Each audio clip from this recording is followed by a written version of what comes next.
नमस्कार दोस्तों। एक सेपरेट वीडियो में हमने पेशाब की नली की चोट के बारे में डिस्कस किया था। आज हम पेशाब की थैली की चोट के बारे में डिस्कस करेंगे। पेशाब की थैली एक हमारा ऐसा अंग होता है शरीर का जो पेट के निचले हिस्से में स्थित होता है। पेशाब की थैली के चारों ओर कूल्हे की हड्डियां होती हैं। पेशाब की थैली के ठीक पीछे हमारी आहार नली होती है, वजाइना होती है, यूट्रस होता है। इस तरह के कई महत्वपूर्ण अंग हमारे पेशाब की थैली के आसपास होते हैं। तो ज़ाहिर सी बात है, जब पेशाब की थैली में चोट लगती है तो इस इन सब सराउंडिंग ऑर्गन्स में भी चोट लगने की संभावना होती है। Isolated bladder injury, urinary bladder injury, यानी सिर्फ पेशाब की थैली में चोट लगा हो और किसी अंग में नहीं लगा हो, ऐसा बहुत कम देखने में आता है। तो दोस्तों, आइए जानते हैं कि किस किस कारण से पेशाब की थैली में चोट लग सकती है। पेशाब की थैली में चोट किसी भी रोड ट्रैफिक एक्सीडेंट की वजह से हो सकती है।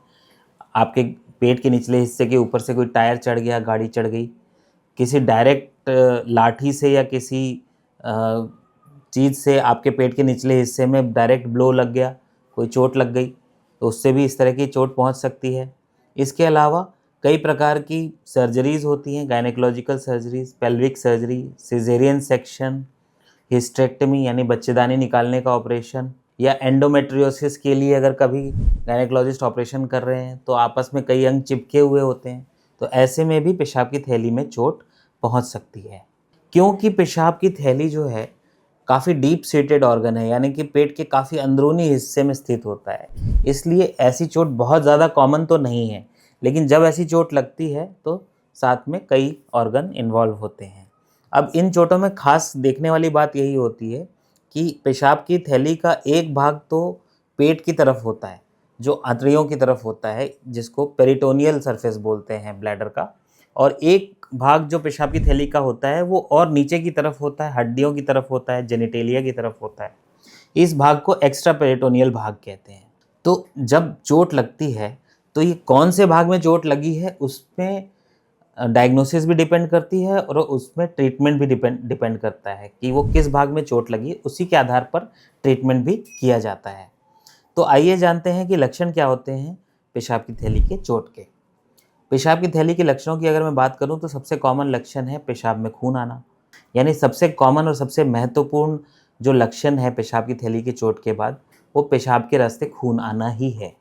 इसके अलावा डिपेंडिंग ऑन चोट कितनी एक्सटेंसिव है उसके हिसाब से ब्लड प्रेशर कम होना, हार्ट रेट का बढ़ना, इस तरह की प्रॉब्लम्स हो सकती हैं। उसके अलावा जो पेशाब की थैली का लीकेज अगर पेरिटोनियल भाग में हो चुका है, पेरिटोनियल भाग में चोट लगाया है, इंट्रापेरिटोनियल इंजरी है, तो इस तरह का यूरिन का लीकेज जब पेशाब की थैली से होने लगता है तो वो पेट की तरफ होने लगता है।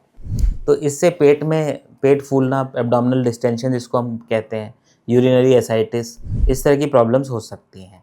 अगर यही चोट पेशाब की थैली के निचले हिस्से में या एक्स्ट्रा पेरिटोनियल भाग में लगा है तो फिर यही यूरिन का लीकेज जो है निचले हिस्से में होता है, तो इससे हमारे जेनिटेलिया, पेरिनियम, इस तरह के अंगों में स्वेलिंग आ जाती है। तो जब आप इमरजेंसी डिपार्टमेंट में पेशाब की थैली की चोट के साथ पहुंचते हैं तो अक्सर एक यूरोलॉजिस्ट को कॉल किया जाता है। स्टार्टिंग का ट्रीटमेंट तो किसी भी ट्रॉमा के मरीज में सेम होता है।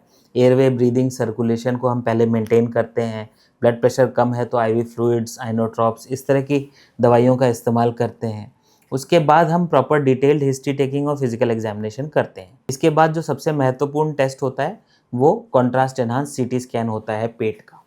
कई जगहों पे फोकस्ड अल्ट्रासाउंड, फास्ट अल्ट्रासाउंड भी किया जाता है स्क्रीनिंग के लिए, पेशाब की थैली के अलावा बाकी पेट के अंगों के चोट के लिए भी।